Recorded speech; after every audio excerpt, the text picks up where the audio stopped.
শুধু দর্শক, রাজধানী ঢাকা বেশ কয়েকদিন ঘন বর্ষণের পর আজকে আমরা দেখতে পাচ্ছি রাজধানী ঢাকা বেশ ফাঁকা এবং গাড়ি চলছে, ইঞ্জিন চালিত, সব কিছু স্বাভাবিক।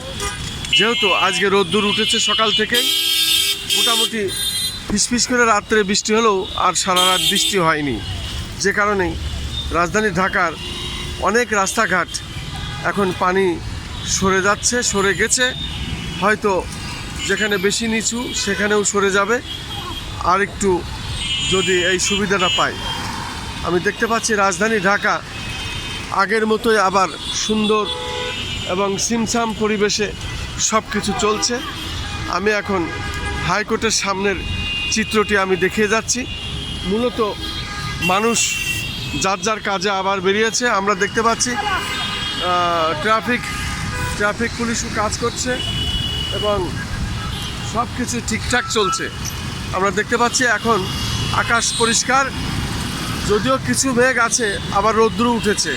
তাতে মনে হয় যেন এই বৃষ্টি আর হবে না।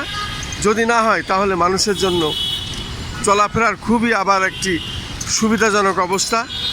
এবং আমরা দেখতে পাচ্ছি ইন্টারনেটে সিলেট সহ সারা দেশেই, বিশেষ করে চট্টগ্রাম, যেভাবে বন্যা কবলিত হয়ে মানুষের সর্বশান্ত জীবন বিপর্যস্ত এবং অনেকেই মৃত্যুবরণ করেছেন, তাদের লাশ কলার ভেলায় ভাসিয়ে দেওয়া হয়েছে।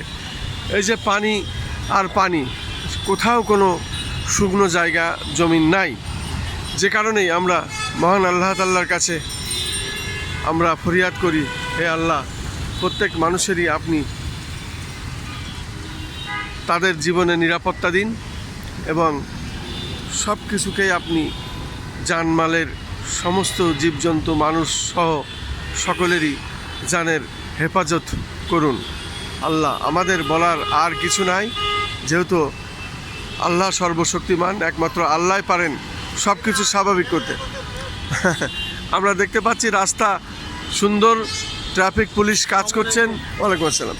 এবং রোদ্দুর উঠেছে, ঝকঝক করছে রোদ্দুর, সব কিছু ঠিকঠাক চলছে। আমরা দেখতে পাচ্ছি মূলত বেশ কয়েকদিন ঘন বর্ষণের পর আজকে চকচকে রোদ্দুর এবং রাস্তাঘাট খুব পরিচ্ছন্ন, সব মানুষই যার যার কাজে বাইর হয়েছেন। আমি সেটাই দেখানোর চেষ্টা করছি। আমি খন্দকার মাসুদুজ্জামান। ধারাবাহিকভাবে আমরা আমাদের চ্যানেলগুলির পক্ষ থেকে এটা দেখিয়ে থাকি এবং আজ সকাল থেকেই আমি রাজধানী ঢাকার বিভিন্ন স্পট ধারণ করছি, তার মধ্যে এটাও একটি।